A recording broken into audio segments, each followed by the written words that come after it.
Bueno, estamos en un nuevo programa de Contratapas que van a poder escuchar y ver por el canal Contratapas de YouTube.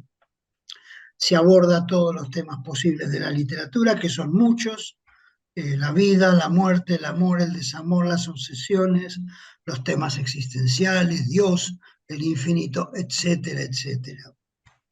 Y esto lo hacemos entre quien les habla, Héctor Gurbit, y Graciela Espadaro, a quien saludo y la invito a que se presente.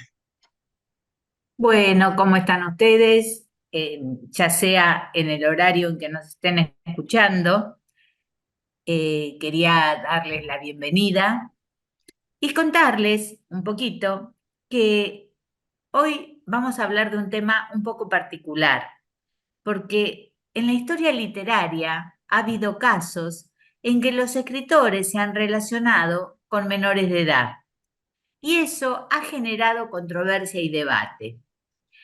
Pero sobre todo para esta situación hay que tener en cuenta, ¿no es cierto, Héctor?, el tema de en la época en que sucedió, porque de una forma fue visto esto en el 1800 y de otra forma es visto esto en la actualidad.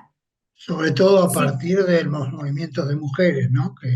claro, el Me Too y todo lo demás. Bueno, yo les voy a empezar a hablar de Poe.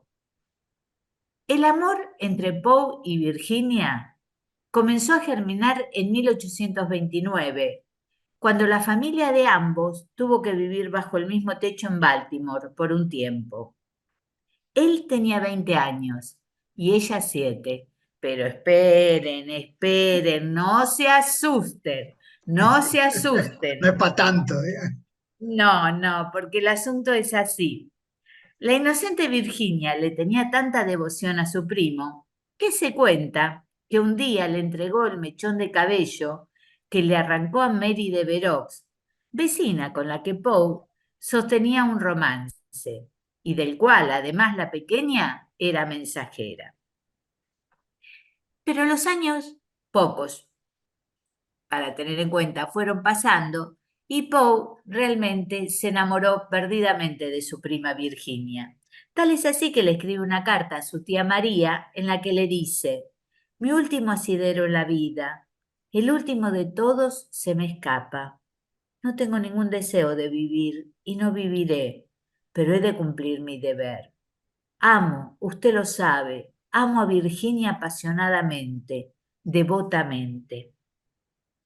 La ceremonia de matrimonio requirió la falsificación del acta de nacimiento de la casi adolescente, pero se cree que en septiembre de 1835 la pareja, él de 27 y ella 13, ya se había casado en secreto.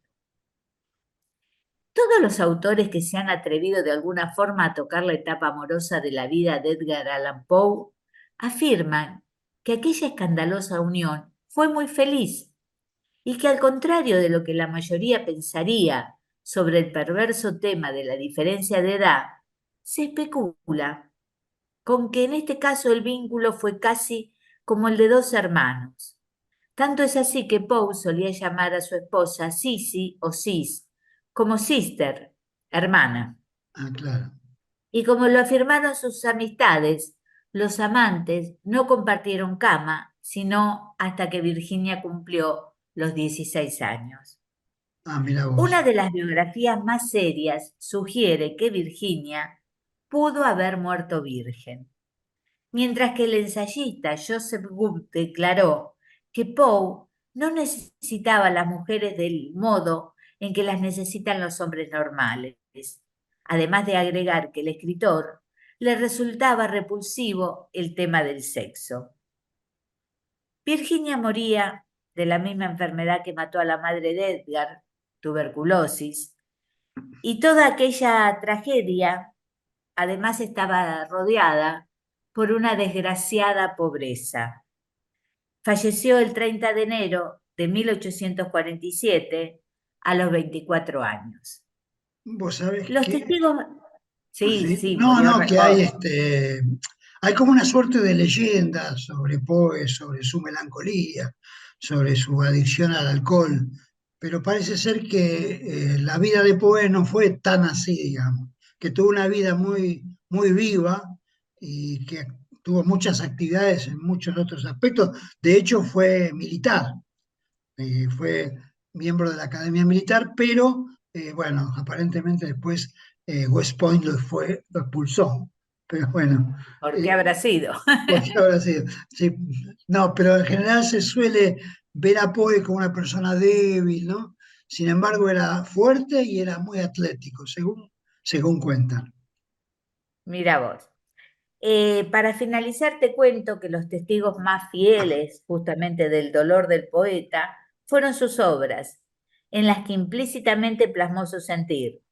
Los ejemplos más notorios son Annabel Lee, en el que menciona la trágica muerte de una doncella, Eleonora, en la que cuenta la historia de un hombre a punto de contraer matrimonio con su prima, y la trama de la caja oblonga expone el lamento de un hombre tras la pérdida de su amante.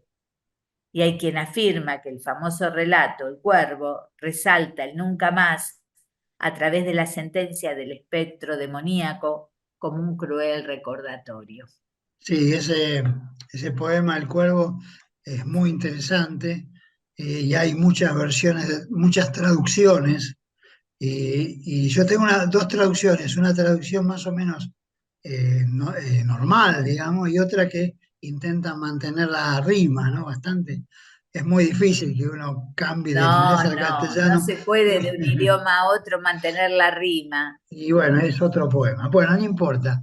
Lo que sí me parece interesante sobre Poe, que fue uno de los primeros en ejercer como tal la profesión de escritor de cuentos, es decir, no se Sí. dedicaba justamente a eso, ¿no? Y hacía crítica de cine, en fin, una cantidad de cuestiones que, no, crítica de cine no, eso era, me equivoqué de escritor, no hacía crítica del cine porque no había No, no cine. había en esa época. Pero me acordaba de eso y no sé, me parece, me cruzó por la mente. Pero bueno, muy interesante la vida de Poe. Sin embargo, me parece que es uno de los grandes, ¿no? Sus Sin lugar a dudas. cuentos son El maravillosos. corazón delator. Así es. Excelente cuento. Este, el barril de amontillado, ese es extraordinario, ese también. Sí.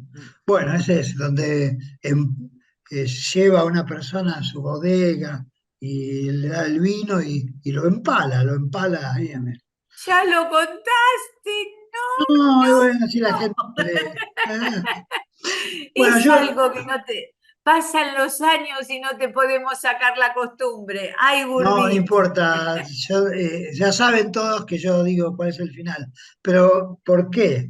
Porque a mí me parece que independientemente de los finales, lo maravilloso de la lectura está en cada una de las partes, ¿no? En que el cuento, la novela, la poesía, etcétera, se va construyendo, ¿no? Y que se llega a un final. Hay muchos cuentos que se utilizan mucho en los dossiers literarios, como La intrusa, por ejemplo, de Borges, que todo el mundo ya sabe de qué se trata y cómo termina, pero es un cuento perfecto, digamos, ¿no? O A la deriva, qué sé yo, de Quiroga. Bien, Sí, yo lo que no hay que perder es el placer de leerlos. exactamente, la lectura es... bueno, yo voy a contar una historia sobre Eduardo Wilde. Eduardo Wilde, ustedes saben que acá en la ciudad de Avellaneda hay una localidad que se llama Wilde, ¿no? Entonces uno, como vive en esos lugares, se interesa de los personajes estos. Y hay un libro que es muy, muy interesante, se llama Amores Insólitos de nuestra historia. Lo escribe María Rosa Lojo y viene desde el 1500 hasta los años más actuales, hablando de cuestiones muy particulares, y en este caso, Eduardo Wilde, que nació en 1844 en Bolivia. Recordemos que Eduardo Wilde era boliviano y muere en 1913 en Bélgica. Bien, él va a la casa de un amigo que se llama Olivera César, va era su médico de cabecera, pero siempre se encontraban, y va a la casa y él tiene unos 40 años aproximadamente, sí, 40 años, y ve cómo está su hija de 15 años que se llama Guillermina, tocando el piano, ¿no? Toca el piano aparentemente bastante mal, ¿no? Esa es la impresión que nos deja. Sin embargo, lo que hace, como este Olivera César estaba preocupado por dónde iban a casarse sus hijas, en aquel tiempo era una cuestión bastante importante los casamientos de las hijas, porque no era fácil, parece, encontrar buenos maridos, ¿no? Parece que no abundaban.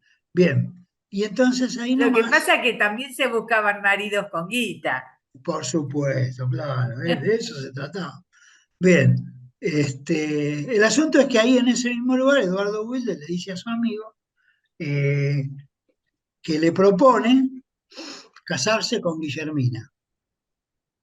Bueno, el Olivera César se pone un poco nervioso, pero finalmente, bueno, considerándolo, Eduardo Wilde era parte del gobierno nacional, tenía un buen pasar, era médico, escritor, etcétera, etcétera, cede, ¿no?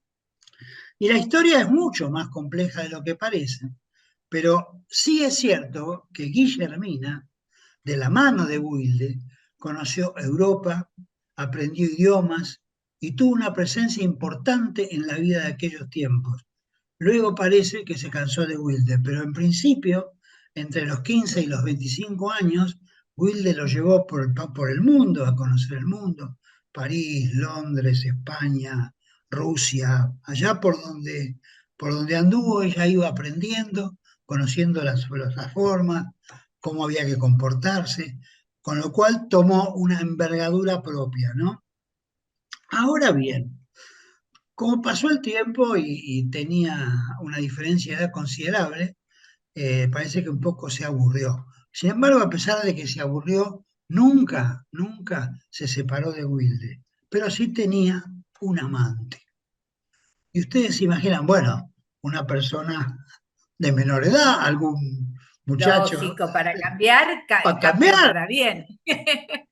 Bueno, ¿saben quién era? No, no era cualquiera. Era Julio Argentino Roca, que a su vez tenía la misma edad que Wilde. Al final le gustaban los viejitos. Parece que le gustaban los viejitos. Eh, bueno, a Julio Argentino Roca lo nombra a Wilde como ministro de Justicia, Culto e Instrucción. Y es interesante porque a pesar de que Julio Argentino Roca no es un personaje que a mí me llame o me guste, porque tiene otros aspectos bastante particulares, eh, generó la ley de educación laica, eso a recomendaciones de Sarmiento, y la ley del matrimonio civil en aquellos tiempos, y la educación eh, gratuita de la primaria, por supuesto, ¿no? Así que bueno, esa era la historia. Cuando lo nombran, cuando lo nombran ministro, se va por supuesto con Guillermina para Bélgica y ahí Eduardo Wilde muere. Sin embargo, Guillermina hasta último momento estuvo siempre al lado de Eduardo Wilde. Eh, Volviendo entonces a lo que estábamos conversando sobre nuestro nuestro personaje Wilde, no hay mucho más para decir, solamente lo que dije respecto de que ella siempre estuvo al lado de él, acompañándolo. Él se sentía bastante mal por no tener el amor de Guillermina, pero también, pero bueno, así eran las cosas. Entonces Roca lo manda a Bélgica y se va con Guillermina y Roca ya no la ve más. Así es la vida Bueno, del yo de personaje. Wilde lo que me gustaría comentar es alguna de sus reflexiones, escritas allá por el año 1880, porque en realidad sorprenden por su actualidad. Una de ellas dice que el retardo con que hoy, desde tiempo atrás, se administra justicia en nuestro país es una verdadera llaga social. Su lucha desde la pluma se corresponde con su labor pública como médico y diputado. Y en todos esos ámbitos se ve un hombre apasionado que defiende sus ideales y el bien común. Ese era Eduardo Wilde para muchos. Sí, y además era muy particular porque era muy poco común. En aquella época era un ferviente ateo, ¿no? No creía en ningún dios ni nada y hacía muchas bromas al respecto, ¿no? Con lo cual se granjeaba el desprecio de todos los curas y obispos después de los Me alrededores. imagino. Así que bueno, ahí estamos, hasta allí llegamos con Eduardo Wilde, que una figura para mí muy interesante. Hay un cuento que se llama Tini, creo que debe ser el cuento más famoso o más leído de Eduardo Wilde, que lo recomiendo. Eh, no le voy a contar el final. No lo puedo creer. Bueno, yo voy a seguir con Horacio Silvestre Quiroga Forteza. Nació el 31 de diciembre de 1878 en Salto, Uruguay. Ya hablamos muchas veces de Quiroga, ¿no es cierto?, de lo notable que era, pero hoy vamos a hablar de otro aspecto de su vida. Vamos a contar que era profesora de literatura en el Normal 8 cuando se enamora de una de sus alumnas, Ana María Cires, que había nacido en 1890. Así que, señores, haciendo cuentas. Y vivía en Banfield.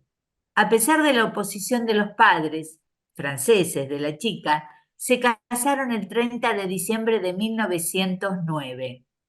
En marzo del año siguiente, Quiroga pidió licencia en el colegio y preparó todo para instalarse en Misiones.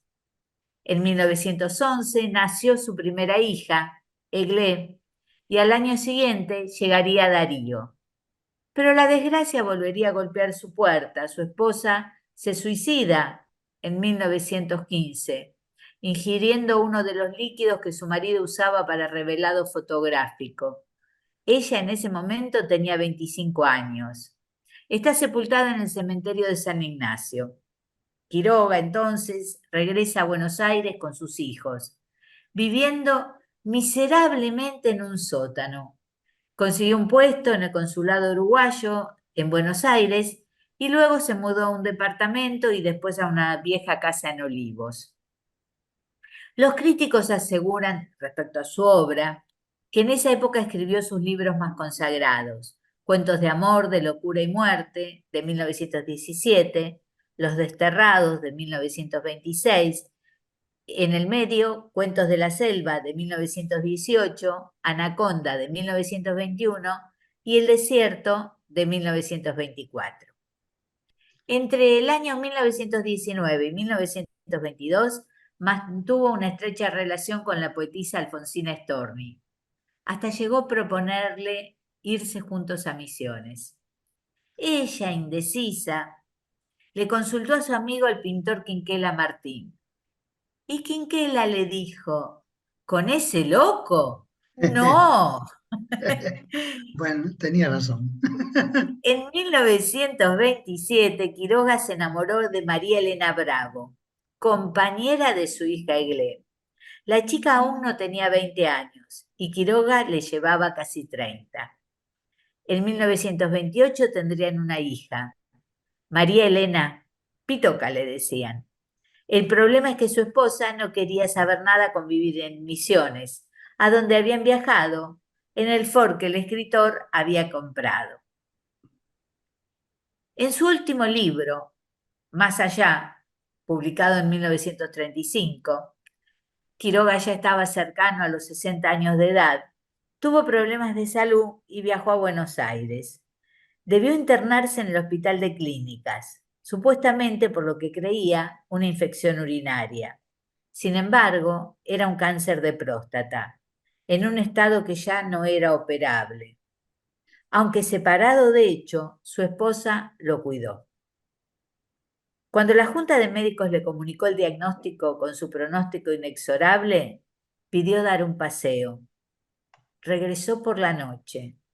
Nadie supo que había comprado polvo de cianuro que ingirió ese mismo 18 de febrero de 1937. fallecería al día siguiente. ¿Tanto tiempo se tarda en morir ingiriendo cianuro? Y hay que ver a qué hora de la noche lo ingirió. Habrá, Eso no, eso no figura, figura cuándo lo compró, cuándo salió a comprarlo. habrá dormido mal. En fin, Sí, eh, bueno, era muy curioso porque estaba en Misiones. Yo estuve en la casa de Horacio Quiroga, creo que era San Ignacio, ¿no? Habíamos dicho que era. sí, Yo estuve allí, estuve viendo cómo era la casa, cómo eran los baños. La verdad, en el marco de lo que era en aquel tiempo las edificaciones en lugares como Misiones y tan alejados, era un lujo, ¿no? Bastante bien equipado todo, ¿no? Y como en el marco de toda esa situación era el único que sabía leer y escribir, entonces era juez de paz, anotaba defunciones, tenía una cantidad de actividades dentro de Misiones que tenían que ver con la lectura y la escritura, ¿no? No con, ni siquiera con ser abogado o juez o lo que sea. Así que bueno, es así vivía Quiroga allá en Misiones. Debió haber sido muy interesante, ¿no? Pero bastante complicado y difícil vivir en esas condiciones. Y tiene un sí, legado, seguro. Horacio, que me parece que es muy importante, sobre todo para entender la evolución, ¿no?, de la literatura latinoamericana, ¿no?, que de alguna manera estaba incipiente en ese momento. Eh, si nosotros analizamos toda la literatura argentina del siglo XIX, la relevancia de Quiroga, de no Argentina, sino rioplatense, pienso que es muy importante su participación. Bueno, Sí, tiene unos cuentos inolvidables. bien. Como decías, A la deriva, El almohadón de plumas, La gallina degollada, El son almohadón de hitos, pluma, ¿querés que te cuente el hitos. final? No, gracias. Muy amable de su parte. Bueno, Omitiremos el detalle. omitiremos el detalle. Yo voy a hablar sobre una relación muy interesante. Bueno, voy a hablar sobre un matrimonio que seguramente ustedes siempre lo han tenido presente, pero que tiene una cantidad de aristas y de cuestiones que son muy interesantes. Frida Kahlo y Diego Rivera, que fue evidentemente un amor muy tormentoso, y se casaron. En realidad no se casaron, empezaron a tener relaciones cuando él tenía 35 y Frida 15. Sin embargo, después se casaron hacia 1929, y en sus relaciones así tan complejas que tenían, se juntaban y se separaban, vivían de alguna manera en el mismo lugar, pero en habitaciones separadas, y llegaron a un momento de su relación en que se permitieron algo que, bueno, sonaba como raro, que eran las relaciones abiertas, ¿no? De O hecho, sea, no son un invento de ahora, digamos. no son inventos de ahora. Bueno, es muy interesante porque en la casa de Frida estuvo alojado León Trotsky, que fue muerto por Mercader justamente en ese lugar. Había ahí un conflicto entre el Partido Comunista y el trotskismo. Trotsky había sido expulsado de la Unión Soviética y ahí lo mantenían y lo tenían en México, que fue donde lo mataron. Bien, esto es la vida de Frida Kahlo. Frida Kahlo después sufre Hay un- una versión que dice que Frida llegó a ser amante de Trotsky. Sí, eso dice. Sí, sí. Yo creo que debe ser cierto. Así que bueno, esa es lo que puedo contarles sobre esta relación de Frida Kahlo y Diego Rivera. Yo tengo también algunas cuestiones que por si entraban, generales del tema este de, de un tratado que se firmó, una petición que se firmó en Francia para que puedan tener relaciones con chicos menores. Ajá. Sí. Bueno, sigo. Le quería comentar algo. Giulio Meotti, en un artículo que se titula El 68 de los pedófilos, escrito en 2013, explicó cómo muchos intelectuales de la época justificaron la pedofilia como parte de la revolución sexual mediante una declaración firmada en 1977. Estaban allí filósofos y escritores como Gilles Deleuze, Luis Aragón, Roland Barthes, Jean-Paul Sartre, Simone de Beauvoir. Esta, por cierto, había sido despedida de su trabajo como profesora en 1943 por corromper a una alumna menor, lo que ella reconoció en sus memorias. Foucault, que también estaba en esta trama, llega a decir en una entrevista que el niño es un seductor que puede lanzarse al adulto, lo cual eximiría a éste de toda responsabilidad. Mm, Pero lo peor es la realidad. Sir William Golding, Premio Nobel de Literatura en 1983, confesó que intentó violar a una niña de 14 años cuando él tenía 18, aunque ella logró escapar. Era una niña, pero ya era muy sexy desde los 12. Una depravada por naturaleza que quería tener sexo, aunque gritara que no mientras huía. mm. Estas declaraciones se dieron a conocer. Empecemos a ver un poquito cuál es el marco para que después aparezca un Gabriel Masnev. Es un escritor francés que fue citado en una investigación sobre pedofilia después de que se publicara un libro de Vanessa Springora. En el libro, Springora afirma que a los 14 años tuvo relaciones sexuales con Masnev. Y ahí nos plantea unas cuantas cosas. Porque, por ejemplo, ella se plantea en el libro cómo es que a los padres de ella esta relación les pareció normal y se la permitieron. Todo porque el otro era un escritor laureado. Entonces, depende quién es el otro, están bien las cosas o están mal. Masnev, que hoy tiene 84 años, declara en su obra literaria su inclinación sexual hacia los adolescentes y sus sucesivas relaciones con menores de edad. Dirá Springora que en sus libros demuestra que hizo apología de la pedofilia. Hay pasajes terribles sobre prostitución infantil, referida a los viajes que él hizo a Filipinas, y la vida privada y sexual de las niñas menores de edad con las que tuvo relaciones. Mientras ocurrían estas declaraciones, el escritor seguía recibiendo premios y condecoraciones. Ahora, al aparecer el libro de Springora, se desata tal escándalo que entonces recién allí el escritor cae de ese trono, digamos, literario.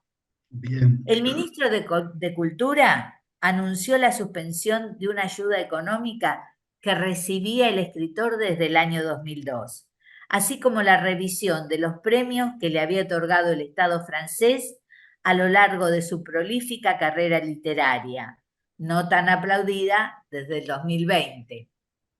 Pero hubo más. La prestigiosa editorial Gallimard retiró la comercialización de toda la obra de Masnev en un hecho insólito en sus 140 años de historia. Vos sabés que lo que vos estás contando entra en relación con lo que yo iba a contar después, porque tiene muchísimo que ver, que es el tema del poeta Allen Ginsberg, que es muy conocido porque tuvo una participación incluso política en los años 60 contra la guerra de Vietnam, etcétera, etcétera. Pero él formaba parte activa de un grupo que se llamaba NAMBLA, que era una asociación que peleaba por los derechos de los adultos para tener sexo con menores. Formar una agrupación con ese objetivo es bastante extraño. Y también la historia de Arthur Clarke, porque era parte de, el que había escrito 2001 Odisea del Espacio, porque era amigo y conocido de Allen Ginsberg, en 1998 admitió haber tenido relaciones con menores días antes de ser investido caballero, algo que llevaba haciendo 4 décadas, desde que, viviendo Sí, en Sri Lanka, recurría a chavales, así dice ahí, que se vendían sí. a cambio de un sexo que hoy sería más o menos unos 15 euros. Bueno, esta es la historia de Kingsbury y de Clerk y esta cuestión nueva, ¿no? Si se quiere, nuevas. Bueno, no tan nueva, parece ser que esto es histórico, de poder, de adultos teniendo sexo con menores, ¿no? Bien, Claro, pero esto ya es otra connotación, digamos. Nosotros veníamos contando historias de amor de amor, entre exacto. personas mayores y personas más jóvenes. Y Sí, ahora pasamos a hablar de realmente historias de verdadera pedofilia. sí, sí, es verdad. Eh, y en la antigüedad, uno que podría ser considerado pedófilo es el matemático y escritor Lewis Carroll, que escribió Alicia en el País de, de las Maravillas, ¿no es cierto? Que tenía la costumbre de retratar a menores de edad. Mirá vos. Sí, mirá, qué interesante. Yo tengo también la historia de Jerry Lee Lewis, que es un músico, fue un músico famoso que se había casado con Mira Gale, que tenía 13 años, ¿no? Me acuerdo que según se cuenta, ¿no? La leyenda, estaban en un evento, salen y la ven a esta chica, a esta Gale, con toda la comitiva, y le pregunta, ¿y vos quién sos? Dice, yo soy la esposa de Jerry. ¿Y cuántos años tenés? 13 años. Y ahí se armó el escándalo, es decir, nadie estaba muy enterado de esa situación. Va a ser, Bueno, esperamos que les haya gustado toda la información, los comentarios. Y hablando de comentarios, déjennos comentarios en la página. Así sabemos cómo estamos yendo con el programa. Ustedes son un termómetro para nosotros y utilicémoslo. Esperamos sus comentarios. Muchas gracias por estar. En este programa no tuvimos oportunidad de decir todos los que nos dejaron comentarios sobre el segundo, pero ya lo vamos a hacer en el próximo. Muchas gracias.